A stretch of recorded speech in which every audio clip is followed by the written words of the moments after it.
ഒരു രസകരമായ സംഭവം ബൈബിളിലുണ്ട്. അതായത് നമ്മുടെ യോഹന്നാൻ്റെ സുവിശേഷമാണ് 21-ാം അധ്യായം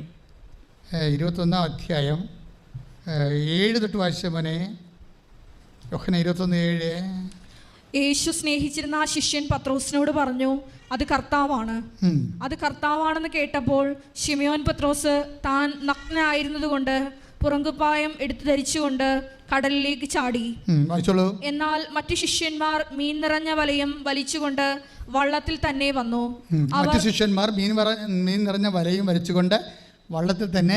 വന്നു. അടുത്തത്, അവർ കരയിൽ നിന്ന് ഏകദേശം 200 മുഴത്തിലധികം അകലെയല്ലായിരുന്നു. കരക്കിറങ്ങിയപ്പോൾ തീ കൂട്ടിയിരിക്കുന്നതും അതിൽ മീൻ വച്ചിരിക്കുന്നതും അപ്പവും അവർ കണ്ടു. 9 കരക്കിറങ്ങിയപ്പോൾ ഇവരെ കണ്ട കാഴ്ച എന്താണ്? മീൻ കനല് കൂട്ടിയിരിക്കണതും അതുമേലൊരു എന്താ വെച്ചോളൂ മീൻ വെച്ചിരിക്കുന്നതും അപ്പവും അവർ കണ്ടു. ക്ലിയർ അല്ലേ? ഇപ്പോൾ ഈശോ ഒരു വാക്ക് പറയാം അവരോട്. എന്താ പറയണത്? യേശു പറഞ്ഞു, നിങ്ങൾ ഇപ്പോൾ പിടിച്ച മത്സ്യത്തിൽ കുറെ കൊണ്ടുവരുവിൻ. നിങ്ങൾ എന്ന് പറഞ്ഞ നിങ്ങൾ ഇപ്പോൾ പിടിച്ച മത്സ്യത്തിൽ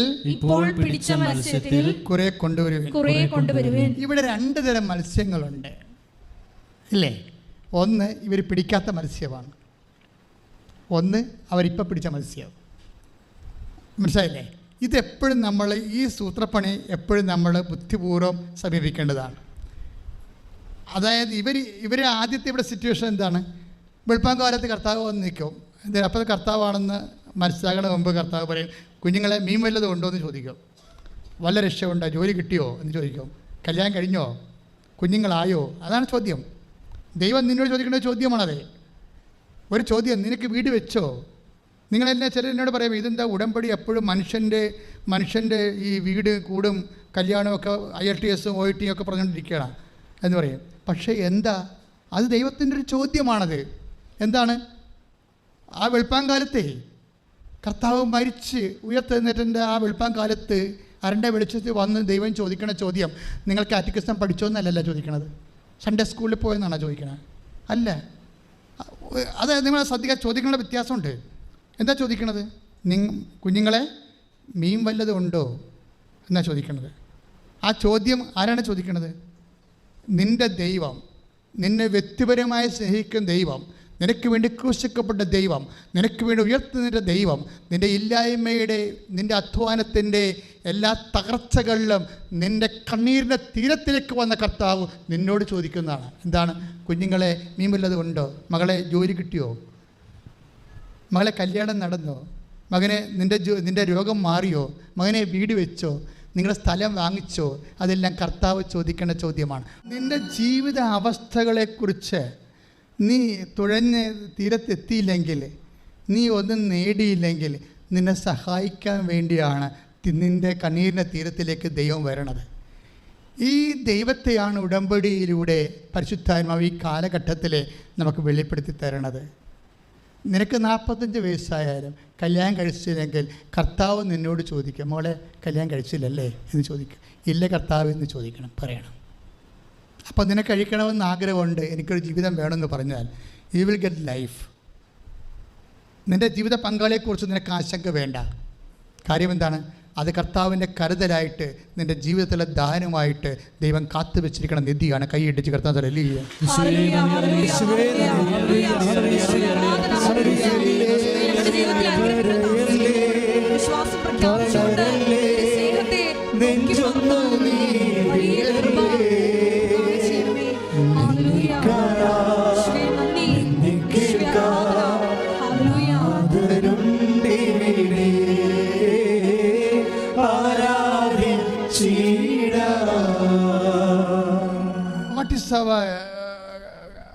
സബ്ജക്റ്റ് മെഡിറ്റേഷൻ. എന്താ നമ്മുടെ ധ്യാന വിഷയം? നിങ്ങൾ ഇപ്പോൾ പിടിച്ച മത്സ്യങ്ങളെ കുറച്ച് കൊണ്ടുവരുവേൻ. എത്ര മത്സ്യങ്ങളുണ്ടെന്ന് അറിയാവോ?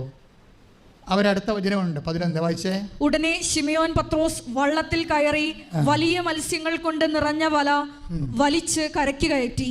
അതിൽ 153 മത്സ്യങ്ങൾ ഉണ്ടായിരുന്നു. ഇത്രയധികം ഉണ്ടായിരുന്നിട്ടും വല കീറിയില്ല.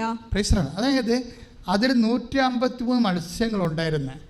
ഈ 153 മത്സ്യങ്ങൾ എങ്ങനെ ഉണ്ടായതാണ്? കർത്താവിൻ്റെ ഗൈഡ് ലൈൻസിൽ അവർ അധ്വാനിച്ചുണ്ടാക്കിയ മെറിറ്റിൻ്റെ ഭാഗമാണ്, അല്ലേ?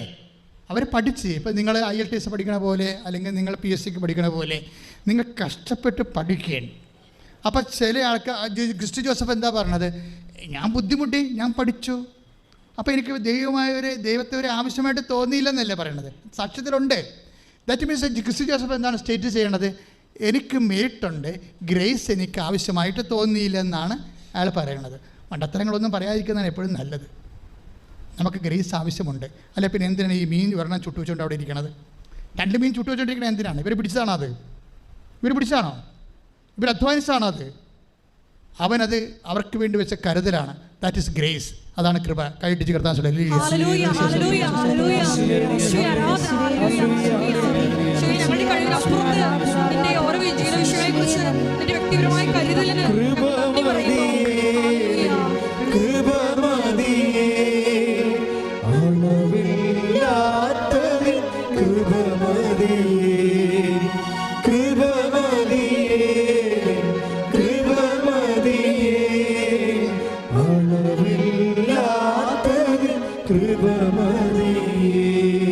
എന്നെ ശ്രമിക്കുന്ന ദൈവ പൈതലേ, നീ കണ്ണീരോടെ ഒരു കാര്യം തിരിച്ചറിയണം. എന്താ കാര്യം? നീ അധ്വാനത്തിൽ പാളിപ്പോയാലും, നിൻ്റെ മകൻ ഓട്ടിസമായാലും. ഒരമ്മ എന്നോട് ചോദിച്ചു. അപ്പോൾ അതിന് ഓട്ടിസമാണ്, എൻ്റെ ഇടവക്കാരനാണ്.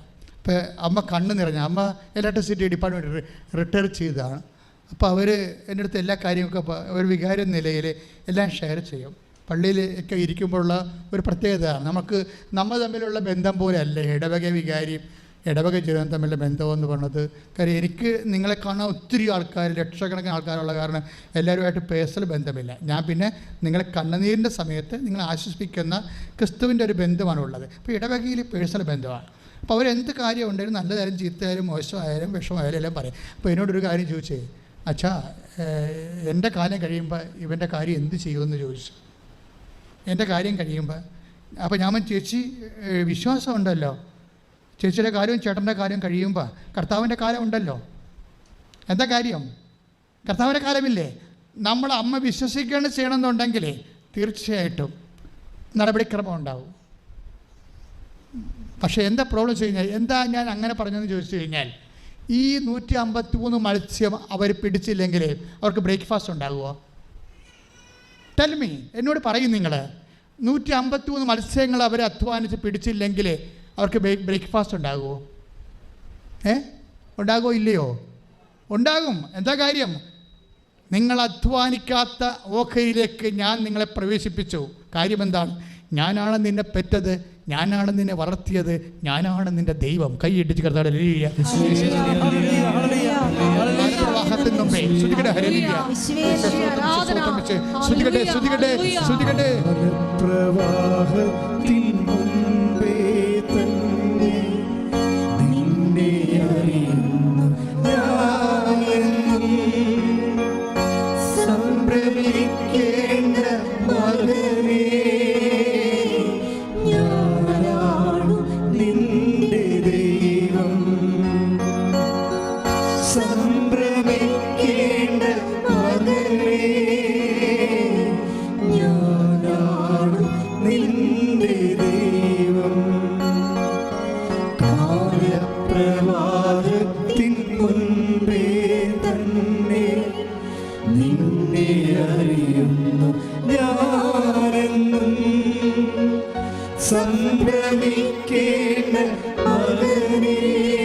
കർത്താവിൻ്റെ വചനം നീ തിരിച്ചറിയണമെന്ന് ആഗ്രഹിക്കുന്ന ഒരു സത്യമുണ്ട്.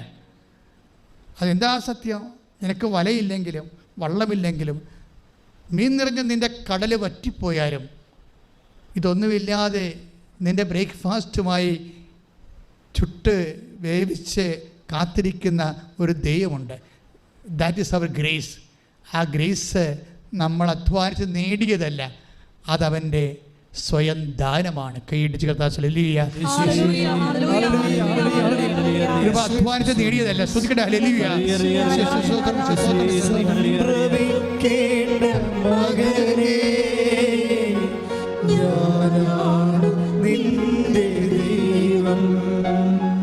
പരിശുദ്ധ പരമദിവ്യകാരുണ്യത്തിന് ആരാധനയും സ്തുതിയും പുകഴ്ചയും ഉണ്ടായിരിക്കട്ടെ. അതായത് എപ്പോഴും നമ്മൾ ശ്രദ്ധിക്കേണ്ടത് നമ്മുടെ മെരിറ്റ്, യോഗ്യത ഏതെങ്കിലും സമയത്ത് നിൻ്റെ കയ്യിൽ നിന്ന് യോഗ്യത പോയെന്ന് വിചാരിച്ചോ?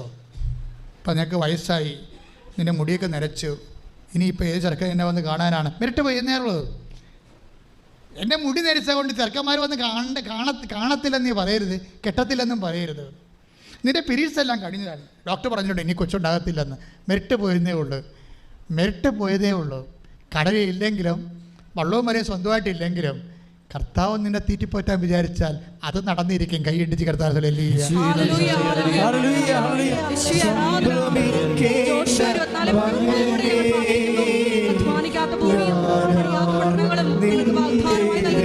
സമർപ്പിക്കേണ്ട മകനെ, സംഭ്രമിക്കേണ്ട മകനേ, ഞാനാണു നിന്റെ ദൈവം. യോശുവ 24:13 നിങ്ങൾ അധ്വാനിക്കാത്ത ഭൂമിയും നിങ്ങൾ പണിയാത്ത പട്ടണങ്ങളും നിങ്ങൾക്ക് ഞാൻ തന്നു. നിങ്ങൾ ഇന്നിവിടെ വസിക്കുന്നു. സത്യം. അതായത് നിങ്ങൾ അധ്വാനിക്കാത്ത പട്ടണം നിങ്ങൾക്ക് തന്നെന്ന് പറഞ്ഞതിൻ്റെ അർത്ഥം എന്താണെന്നറിയോ? അല്ല നിങ്ങളിങ്ങനെ കൈയും പെട്ടിരിക്കുന്ന കർത്താവ് നൂലക്കെട്ടി വീടും സ്ഥലം ഇറക്കുമെന്നല്ല. You will be engaged. നിങ്ങൾക്ക് അതിൻ്റെ കൃപ തന്നിരിക്കുമെന്ന് കൈയടിച്ച് കർത്താവിനെ ശ്രുതിക്കട്ടെ.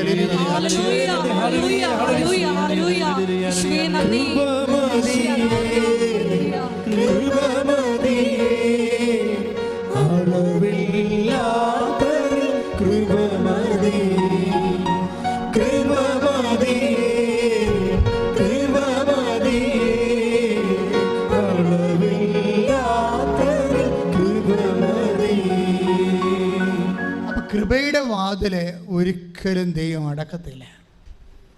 അതാണ് ബൈബിൾ പറയുന്നത്, ഞാൻ തുറന്ന വാതില് അടക്കത്തില്ലെന്ന്. ആർക്കും അടക്കാൻ പറ്റത്തില്ല, അത് ദൈവമല്ലേ തുറക്കണത്. കൃപയുടെ വാതിലിൻ്റെ ഗുണവതാണ്. കൃപയുടെ വാതില് നിങ്ങളെ ഉടമ്പടി എടുക്കുമ്പോൾ കൃപയ്ക്ക് അവകാശികളായി മാറുകയും അത് മെരിറ്റായിട്ട് മാറുകയും. ദാറ്റ് മീൻസ് അതായത് മെരിറ്റ് മാറിയിട്ട് കൃപ തന്നെ നിങ്ങളുടെ മെരിറ്റായിട്ട് മാറും. ഇത് നിങ്ങൾ അപ്പോഴപ്പോഴുള്ള വിഷയങ്ങളെ വിശ്വാസപൂർവ്വം സമീപിച്ച് പ്രത്യാശയോടെ മുന്നേറുമ്പോഴാണ് ഉടമ്പടിയുടെ വാഗ്ദാനങ്ങൾ അവകാശമാകണത്. പ്രാർത്ഥിക്കുക. കർത്താവേ ദൈവമേ, അതാത് സമയത്തെ കാലാവസ്ഥ നിറഭേദങ്ങള് അനുസരിച്ചുകൊണ്ട് സങ്കടപ്പെടാതെ നിരാശപ്പെടാതെ അങ്ങിൽ പ്രത്യാശ അർപ്പിച്ച് നിരന്തരം ആത്മകരുത്ത് പ്രാപിക്കുവാൻ നീ കൈ തുറക്കും വരെ കാത്തിരിക്കുവാൻ എന്നെ അഭിഷേകം ചെയ്യണമേ. ശ്രദ്ധിക്കട്ടെ.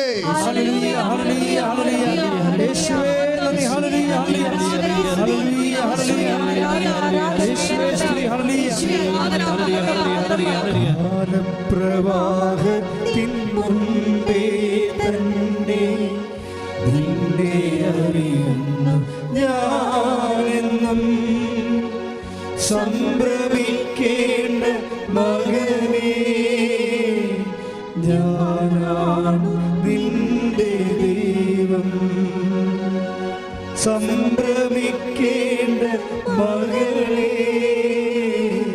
ഞാനാണു നിന്റെ ദൈവം. എഴുന്നേൽക്കുക. കൃപയായി കർത്താവ് നിന്നെ തീറ്റിപ്പോറ്റുമ്പോഴും അധ്വാനിക്കാതെ ഇരിക്കരുത് എന്നുള്ള സന്ദേശമാണ് അവരെ കൊണ്ട് കടൽ വലയിറക്കി 853 മത്സ്യങ്ങളെ കർത്താവ് പിടിപ്പിക്കുന്നത്. മെരിട്ടും യോഗ്യതയും അത് അധ്വാനത്തിൻ്റെ യോഗ്യത. കർത്താവ് കരുതി കാത്തു വെച്ചത് അവിടുത്തെ കൃപ. രണ്ടും നിനക്ക് അവകാശമാക്കുകയാണ് ഉടമ്പടിയിൽ.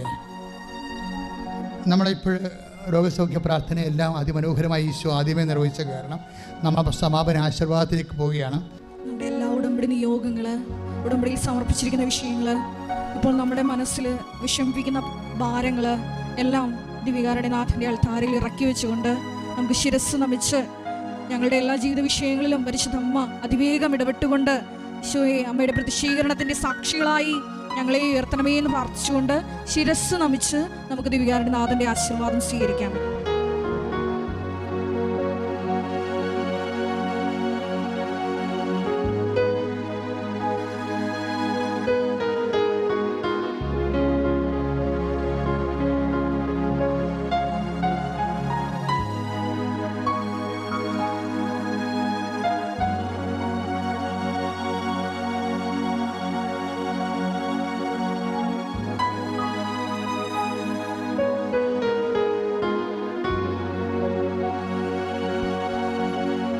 പരിശുദ്ധ പരമമാ ദിവ്യകാരുണ്യമേ, എന്നുമെന്നും അങ്ങേക്കാരാധന. പരിശുദ്ധ പരമമാ ദിവ്യകാരുണ്യമേ,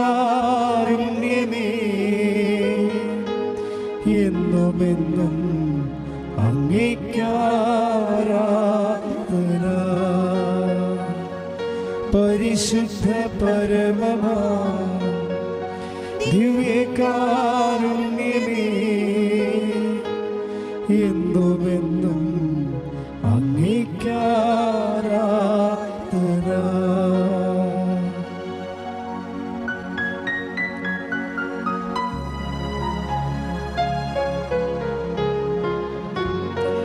ആവേ ആവേ ആവേ മരിയ, ആവേ ആവേ ആവേ മരിയ.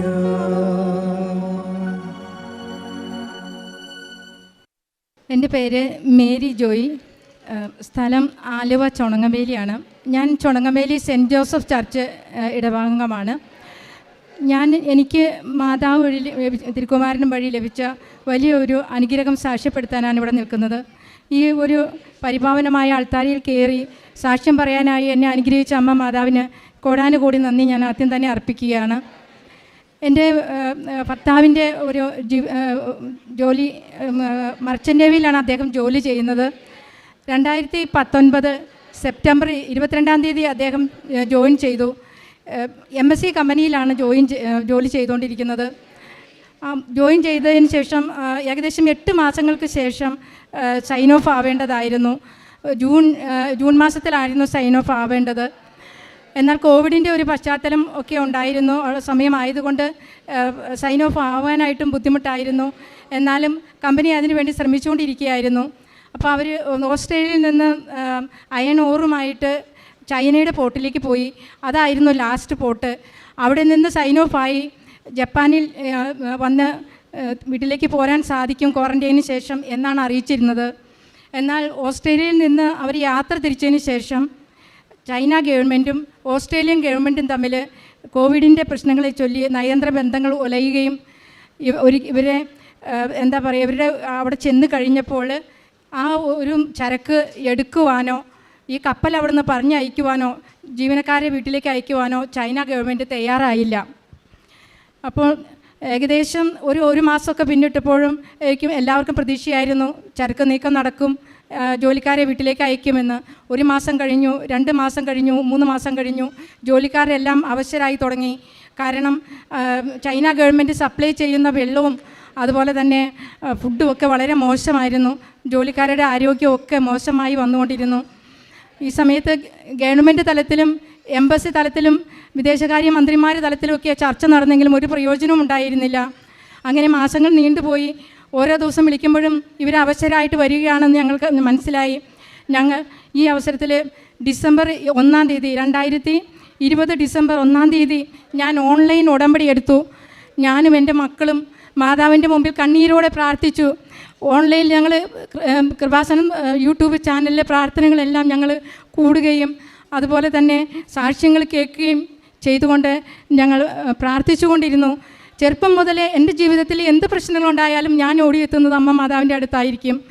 അപ്പോൾ ഞാൻ പ്രാർത്ഥിച്ചു, അമ്മേ എന്നും ജോലിക്ക് പോകുമ്പോൾ അമ്മയെ പരമേൽപ്പിച്ചിട്ടാണ് ഞാൻ വിടുക. കാരണം എനിക്കൊന്നും ചെയ്യാൻ സാധിക്കില്ല പ്രാർത്ഥിക്കുകയല്ലാതെ. കടൽ യാത്രികരുടെ സംരക്ഷികയായ പരിശുദ്ധ അമ്മേ, യാതൊരു ആപത്തും കൂടാതെ തിരിച്ചെത്തിക്കണമേ എന്ന് പ്രാർത്ഥിച്ചിട്ടാണ് ഓരോ പ്രാവശ്യവും ഞാൻ ജോലിക്ക് പോകുമ്പോൾ സമാധാനമായിട്ട് ഞാൻ ഇരിക്കുന്നു. അമ്മയുടെ സംരക്ഷണത്തിലാണല്ലോ എന്ന് വിചാരിച്ചാണ് ഞാൻ എപ്പോഴും സമാധാനിക്കാറ്. ഇപ്പോഴും ഈ ഒരു പ്രതിസന്ധി ഘട്ടത്തിലും ഞങ്ങൾ ഉടമ്പടിയെടുത്ത് ഞാനും മക്കളും തീക്ഷ്ണതയോടെ പ്രാർത്ഥിച്ചു. കണ്ണുനീരോടെ അമ്മയുടെ മുമ്പിൽ പ്രാർത്ഥിച്ചു കൊണ്ടിരുന്നു. ടി വിയിലൊക്കെ ന്യൂസ് വരാൻ തുടങ്ങി. അതായത് ചൈന ഗവൺമെൻറ്റും ഇന്ത്യൻ ഗവൺമെൻറ്റും തമ്മിൽ അതിർത്തി തർക്കത്തിൻ്റെ പേരിൽ ചർച്ചകളും പ്രശ്നങ്ങളും നടക്കുന്ന ഒരു സമയമായിരുന്നു. ടി വിയിൽ ന്യൂസ് വന്നത് ഇപ്രകാരമാണ്: 20 ഇന്ത്യക്കാരുള്ള ആ ഒരു കപ്പൽ ചൈന ഗവൺമെൻറ് തടഞ്ഞു വെച്ചിരിക്കുകയാണ്, അവരെ തടവിലാക്കിയിരിക്കുകയാണ് എന്ന രീതിയിലാണ് ന്യൂസ് ടി വിയിലൊക്കെ വന്നത്. ഇത് ഞങ്ങളെ മാനസികമായിട്ട് കൂടുതൽ തളർത്തി. ഞങ്ങൾ മാതാവിനോട് വീണ്ടും പ്രാർത്ഥിച്ചുകൊണ്ടിരുന്നു. അത്ഭുതമെന്ന് പറയട്ടെ, ഞാൻ 2020 ഡിസംബർ 1-ാം തീയതിയാണ് ഞാൻ ഉടമ്പടി എടുത്തത്. തീർത്തും 2 മാസത്തിനുള്ളിൽ ഫെബ്രുവരി ആദ്യം തന്നെ മാതാവ് ഇടപെട്ടു. ഒരിക്കലും നടക്കാത്ത ഒരു സംഭവം തന്നെയെന്ന് ഞാൻ ഇപ്പോഴും ഉറച്ചു വിശ്വസിക്കുന്നു. മാതാവിൻ്റെ കരുണയാണെന്നും മാതാവ് ഇടപെട്ടതാണെന്നും ഞാൻ വിശ്വസിക്കുന്നു. ഐഹികമായി എല്ലാ ഇടപെടലുകളും അവസാനിക്കുന്നിടത്ത്, ഗവൺമെൻറ്റിൻ്റെ ആവട്ടെ മന്ത്രിതലത്തിലുള്ളതാവട്ടെ, എല്ലാ ഇടപെടലുകളും അവസാനിച്ചെടുത്ത് മാതാവ് പ്രവർത്തിച്ചു. കമ്പനിയിൽ നിന്ന് ക്യാപ്റ്റന് മെസ്സേജ് വന്നു രാത്രി, അതായത് ഫെബ്രുവരി 7-ാം തീയതി രാത്രി, നിങ്ങൾ കപ്പലിലെ എല്ലാ വാർത്താവിനിമയ ബന്ധങ്ങളും വിച്ഛേദിച്ചിട്ട് ലൈറ്റും എല്ലാം ഓഫ് ചെയ്ത് നിങ്ങൾ ധൈര്യമായിട്ട് കപ്പലെടുത്തുകൊണ്ട് അവിടെ നിന്ന് പോന്നു കൊള്ളുക ജപ്പാനിലേക്ക് എന്ന് മെസ്സേജ് വന്നു. ക്യാപ്റ്റന് ഭയമായിരുന്നു. കാരണം ഇന്ധനം എത്രത്തോളം ഉണ്ടെന്ന് അറിയില്ല. ചൈനയുടെ കോസ്റ്റൽ ഏരിയയിൽ വെച്ച് പിടിക്കപ്പെട്ടാൽ അവരുടെ ചരക്കാണ് ഇതിനുള്ളിലുള്ളത്. കപ്പൽ അറസ്റ്റ് ചെയ്യും, ജീവനക്കാരെയും അറസ്റ്റ് ചെയ്യും എന്നുള്ളത് 100% ഉറപ്പാണ്. അപ്പോൾ ഈ ഒരു കാര്യം കമ്പനി ഞങ്ങളെ അറിയിച്ചപ്പോൾ മുട്ടിപ്പായിട്ട് കണ്ണുനീരോട് ഞങ്ങൾ മാതാവിനോട് പ്രാർത്ഥിച്ചു. മാതാവെ, ആ കപ്പലിലുള്ള എല്ലാ ജീവനക്കാരെയും സുരക്ഷിതമായിട്ട് വീട്ടിൽ എത്തിക്കണമേ എന്ന് ഞങ്ങൾ പ്രാർത്ഥിച്ചു. ഒരു അപകടവും കൂടാതെ, ഇന്ധനം നിന്നു പോകാതെ ചൈനയുടെ കോസ്റ്റൽ ഏരിയ കഴിഞ്ഞ് പോരാനായിട്ട് അവർ മാതാവ് അനുഗ്രഹിച്ചു. മാതാവ് അവരെ അനുധാവനം ചെയ്ത് അവരെ കൂടെ ഉണ്ടായിരുന്നെന്ന് ഞാൻ ഉറച്ചു വിശ്വസിക്കുന്നു. അങ്ങനെ ജപ്പാൻ്റെ തീരത്ത് അവരെത്തി. 7 ദിവസത്തെ ക്വാറൻറ്റൈന് ശേഷം 21-ാം തീയതി ഫെബ്രുവരി 21-ാം തീയതി നെടുമ്പാശ്ശേരി വിമാനത്താവളത്തിൽ എത്തിച്ചേരാനായിട്ട് സാധിച്ചു. കോടാനുകോടി നന്ദി. മാതാവിന് ഞാൻ കുടുംബം അർപ്പിച്ചുകൊണ്ട് ഞങ്ങൾ കുടുംബമായിട്ട് ഇവിടെ വന്നു. ഞങ്ങൾ തീർത്ഥാടക ഉടമ്പടി എടുത്തു. മാതാവിനോട് അപേക്ഷിച്ച എല്ലാ കാര്യങ്ങളും മാതാവ് സാധിച്ചു തരുമെന്നതും ഉറപ്പാണ്. ചേർന്ന് നിൽക്കുക ദൈവ മാതാവിനോട്. നമ്മുടെ ജീവിതത്തിലെ പ്രതിസന്ധികളും വിഷമങ്ങളും മാതാവിന് മുമ്പിൽ അർപ്പിക്കുക. അമ്മ മാതാവ് നമ്മളെ കാത്തുകൊള്ളും. തിരുക്കുമാരനോട് നമ്മൾക്ക് വേണ്ടി യാചിച്ച് നമ്മുടെ ആവശ്യങ്ങൾ നടത്തി തരുമെന്നത് 100% ഉറപ്പാണ്. ഈ ഓൺലൈൻ ഉടമ്പടിയിൽ ഞാൻ വെച്ച മറ്റൊരു കാര്യമായിരുന്നു, ഞങ്ങൾക്ക് കുടുംബസ്വത്തായി ഉണ്ടായിരുന്ന സ്ഥലം വിറ്റ് പോകാൻ സാധിക്കാതെ വർഷങ്ങളായി ഇരിക്കുമായിരുന്നു. ആ സ്ഥലം അത്ഭുതകരമായി വിറ്റ് പോകാനായിട്ട് സാധിച്ചു. എൻ്റെ മകനും ഒരു ജോലി നൽകി അമ്മ അനുഗ്രഹിച്ചു.